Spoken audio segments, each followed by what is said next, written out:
Я те хочу запитати тебе, тому що я сьогодні поспілкувався з одним зі злих язиків з банку. Він мені каже: Юхимович, ви не розумієте, що у нас відбувається. Це навіть не паніка. Просто всі зрозуміли, на якому рівні всіх можуть писати, і розуміють, кого за що можуть далі взяти.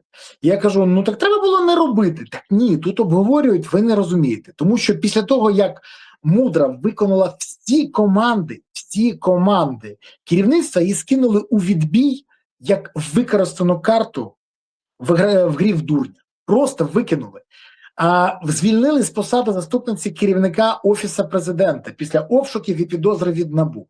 І зараз кожен почав думати: гаразд, Мудра, вона буде мовчати, якщо отримає гарантії від одного з цих двох невідомих осіб, що вони за неї внесуть всю заставу, там все буде, але ж інші можуть не отримати, і от вони перелякані.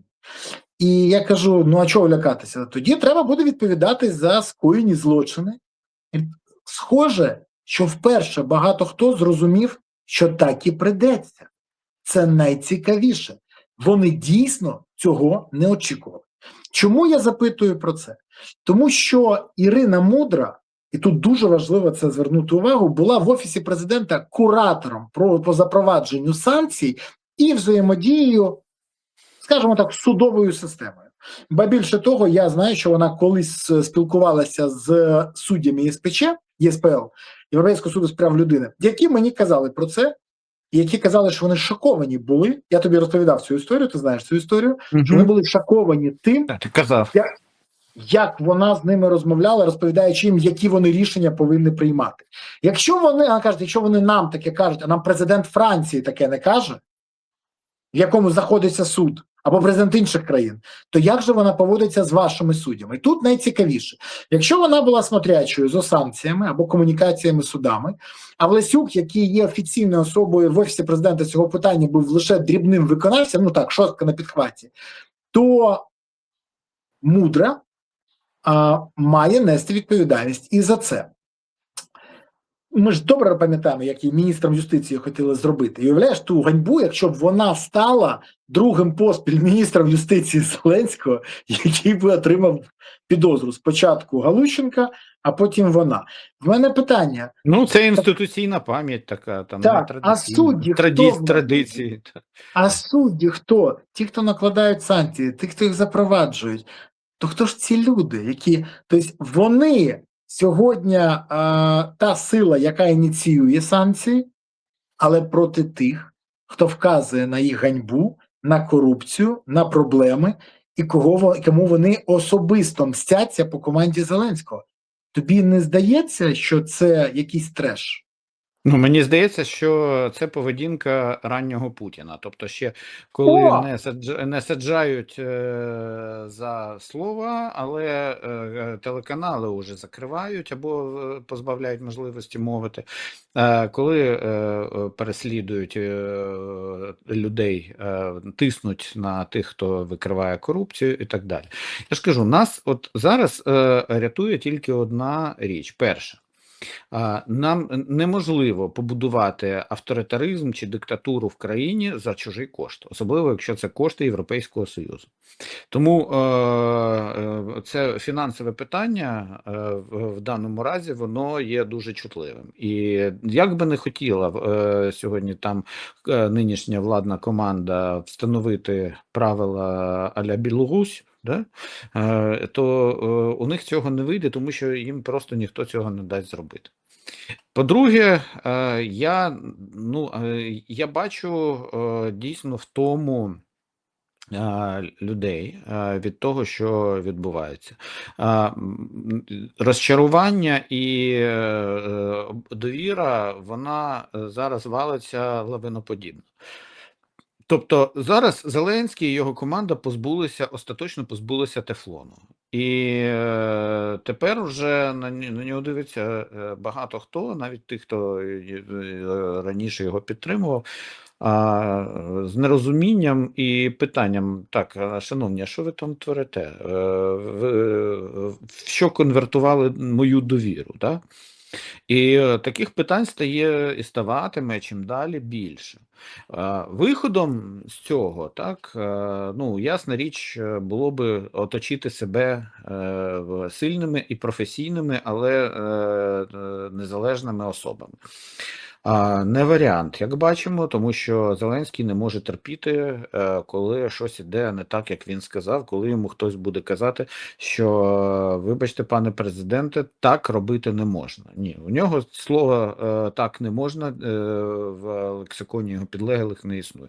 Раз я сказав, значить так і треба робити. І якщо немає людей, які здатні сказати ні, або ці люди вилітають, то тоді з'являється особливий мікроклімат такий в офісі президента, який обов'язково призводить потім до штормів навколо. І ось це вже шторми почали, вже почало штормити. Якщо ви вважаєте, що у вас все гаразд, то навколо йдуть перепади тиску, тому що люди зараз переконуються, бізнес переконується в тому, що їх нема кому підтримати, і всі їхні проблеми з знищенням складів залишаються їхніми проблемами. І ніхто їхні проблеми в даному разі не буде вирішувати. Тому що якщо ще трохи будуть у нас атак таких на великий бізнес, то це призведе до того, що ну, там кілька великих компаній вже сказали, що ще трохи, і вони будуть змушені оголосити про банкрутство. Я не буду називати назви, але це Так, дуже... вони сьогодні заявили про це. Уже заявив, ну ось я не Публічно бачу. заявили. Так, я не бачив просто. І я просто говорив з деякими, і тому я просто можу сказати, але мене не уповноважувало називати їхні імена цих компаній публічно. Але те, що зараз вони не розуміють, чи уряд їм зможе допомогти. Аграрії, така сама ситуація. 57% в мінус іде на експорт. Падіння експорту на 57%, до речі, у металургії така сама ситуація, бо дуже серйозні пошкодження отримали і Запоріжсталь, і Криворіжсталь. Тому, коли ми говоримо про те, що валютні надходження будуть суттєво зменшуватися, а всередині України це не тільки валютне надходження, особливо що стосується сільського господарства, а внутрішній ринок буде перенасичений зерном настільки, що ціна його буде копійчана з неможливістю вивести. Це означатиме одне: аграрії не зможуть отримати прибутки, не зможуть отримати гроші, які перекрили би їхні витрати на посівну і збір врожаю цього року, і це означатиме, що їм буде вкрай складно посіятися наступного року. А що це означає? Що це тягне? Це тягне дуже велику проблему. Тому і всі розуміють, що Зеленський зараз зайнятий як глава держави, який тримає фактично, він одноосібно призначає уряд, він керує Верховною Радою, але йому абсолютно байдуже насправді щодо цих проблем.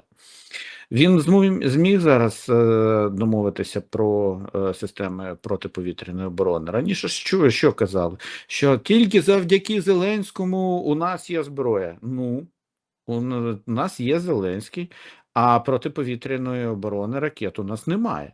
Зате є Зеленський. То у мене питання, а чи ефективний на цьому етапі для країни Зеленський? Якщо він ефективний для того, щоб організувати збереження своєї влади, то тут я не сперечаюся. Дійсно, ефективність максимальна.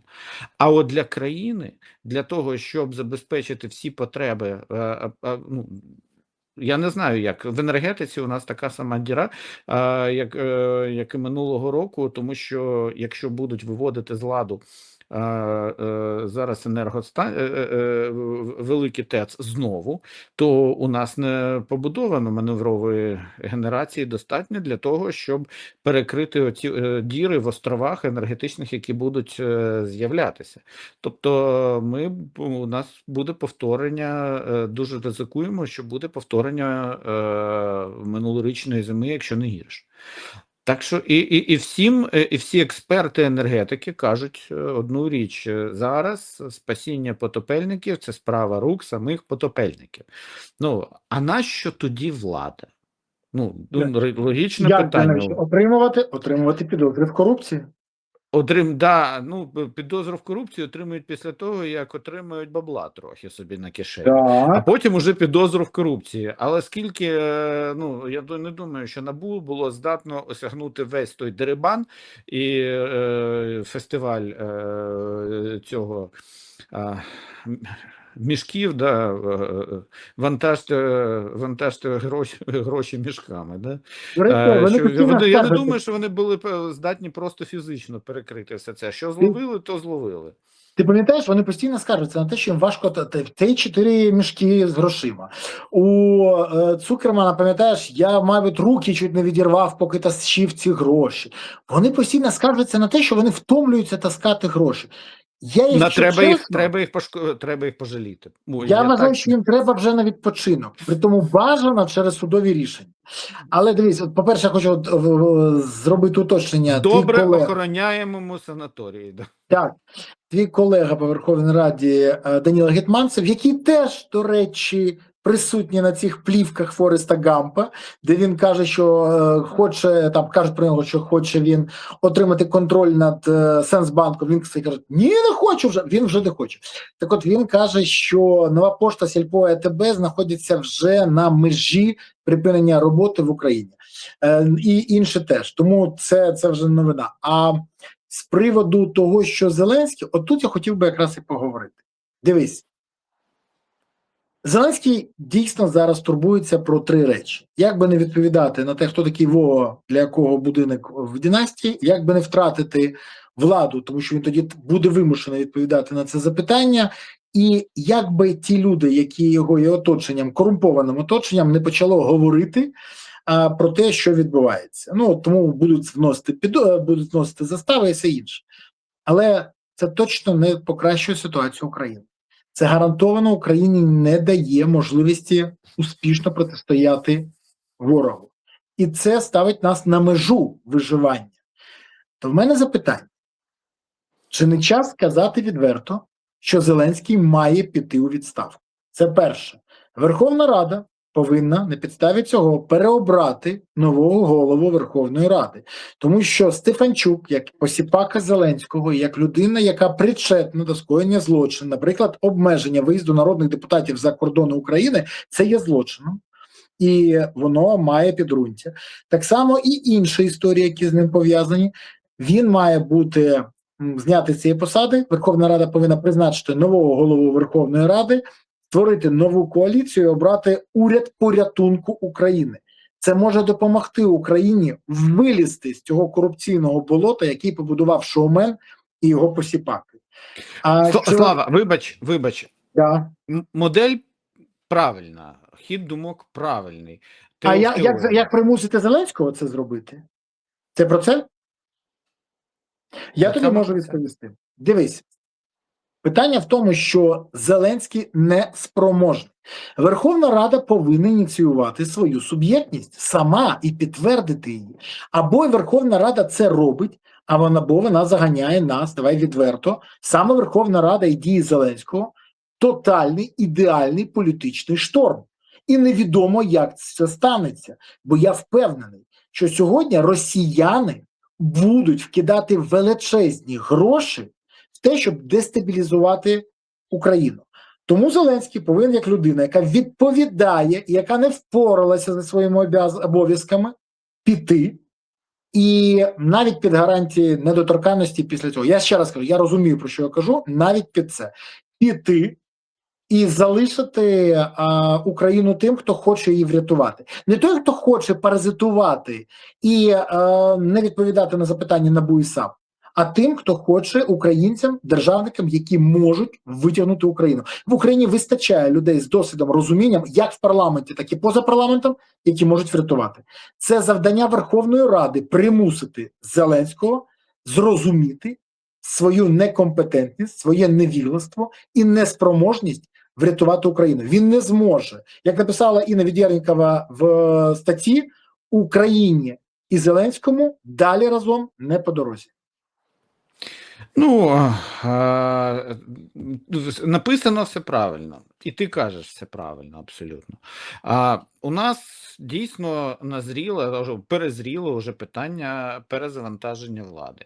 Так. Але у нас є без перезавантаження влади, на мою особисту думку, якщо Зеленський він не погоджується на жоден інший варіант і хоче вперто залишити все, як воно є, то це закінчиться, обов'язково закінчиться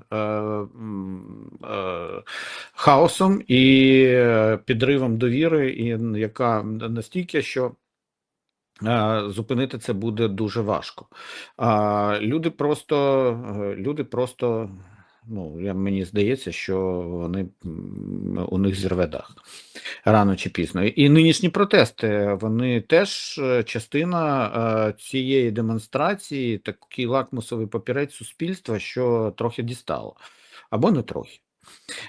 Проте Зеленський це ігнорує і міняти парадигму своєї поведінки він не збирається. Тоді другий варіант – це дійсно зробити перевибори, перезавантаження влади. Яким чином? Перше, передусім,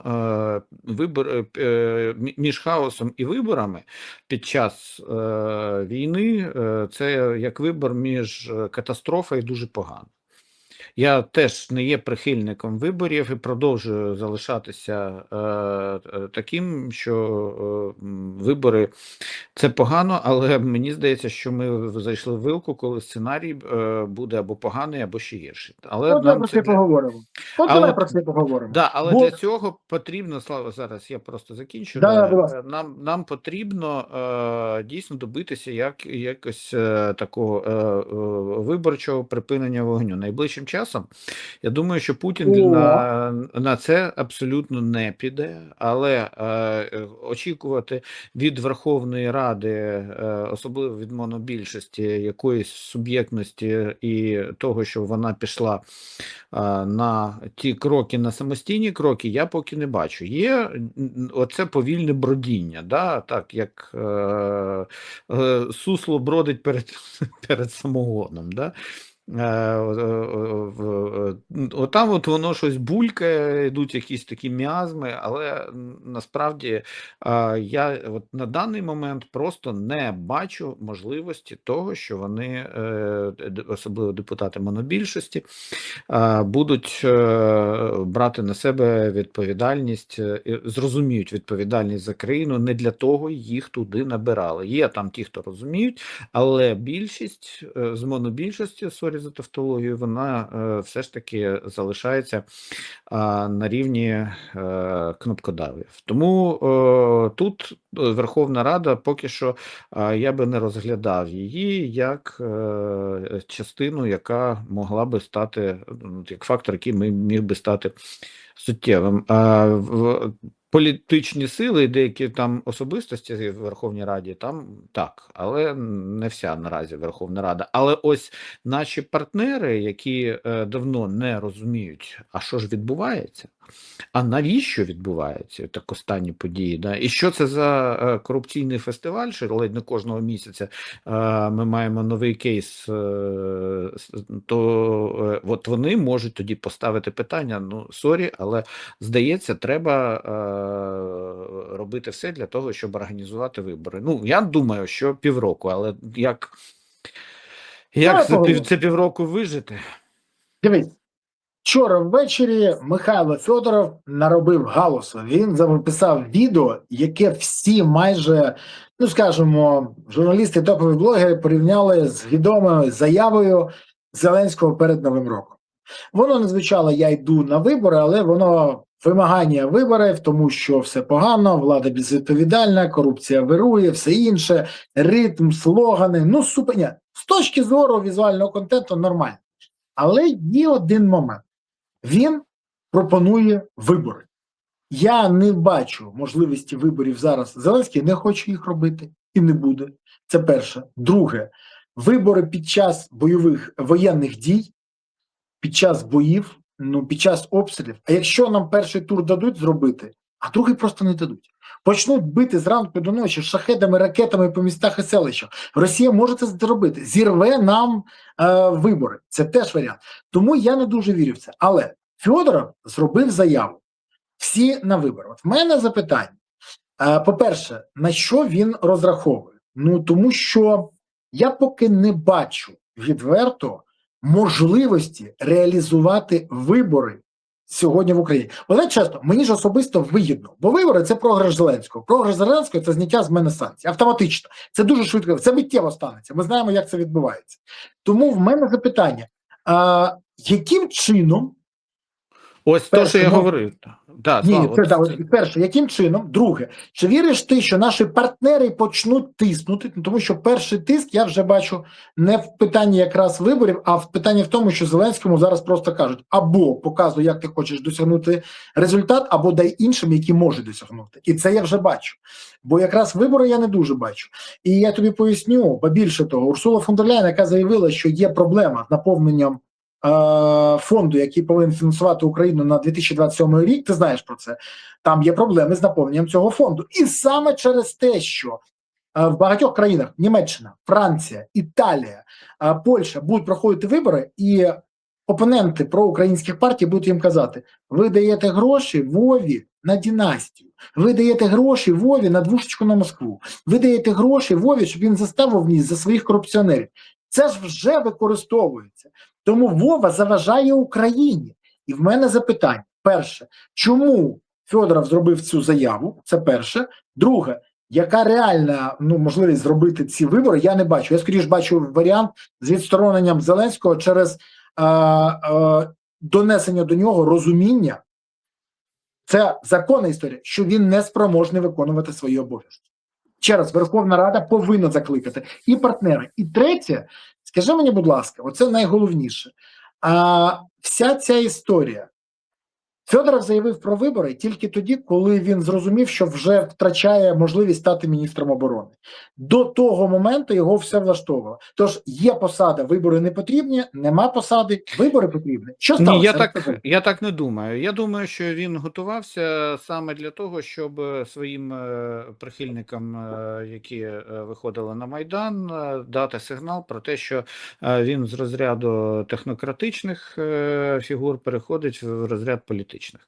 Це моє особисте моє спостереження. Я не знаю, тут краще, напевно, спитати самого Федорова, для чого він це робив, але він тоді дає сигнал про те, що він переходить в політику. Друге, він говорить про те, що вибори, він не каже, що вибори вже там треба, можливі вже, але він каже про те, що вони необхідні і про те, що треба рухатися в цьому напрямку.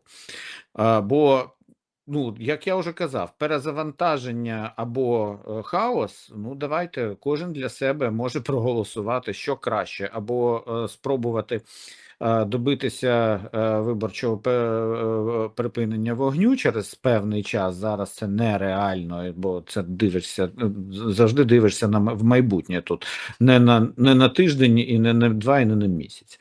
А якщо дійсно візьмуться всі тут всерйоз для того, щоб перезавантажити владу, бо ми в тупику. Зеленський, я впевнений, він не хоче закінчення війни, бо він розуміє, що після війни він вибори програє і програє, і піде. І тому він зацікавлений в тому, щоб продовжити війну. Путін зацікавлений зараз здійснити останній такий марш-кидок по максимуму для того, щоб примусити Україну здатися. І це буде, я думаю, десь на наступні півроку. А от після півроку нам треба дійсно вижити, там тоді вже треба говорити про те, що організовувати принаймні виборчий сісфаєр, і потім уже Путін не буде буде говорити Зеленський. Ми вже зрозуміли. Ніяких перемовин між цією владою і Росією бути не може. Я впевнений, що і наступна влада буде, яка б вона не прийшла, вона буде організовувати ці перемовини через третіх осіб, і тут уже буде йтися про те, що ця влада буде, навіть в Кремлі будуть змушені сприйняти її як легітимну.